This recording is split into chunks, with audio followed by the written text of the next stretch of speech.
Setback for food banks nationwide, including here at Michigan. Truckloads of food for families in need have been paused by the U.S. Department of Agriculture. El Myers reports now that teams are scrambling to do everything possible to continue that help.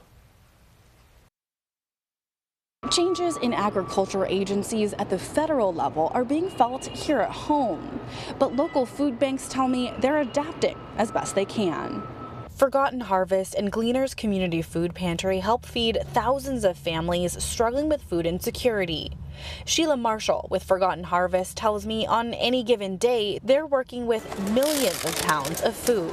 Minimum 1.2, max a little bit over 2 million pounds. But it moves fast because the need is there. She tells me she sees food banks like Forgotten Harvest as a way for people who are struggling to spend their money on other necessities. And we allow people to be able to do some other things with funds because we provide them with the basic necessities so that the load's not so difficult for them. But local food banks are facing down a double whammy of sorts.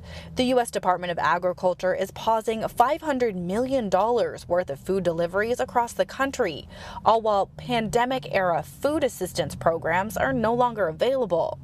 Unfortunately, we learned this year that we will get 1.4 million pounds less of food to serve our community. If that gap isn't remedied, Sokol tells me about 25,000 fewer people in Metro Detroit will have access to the food they provide.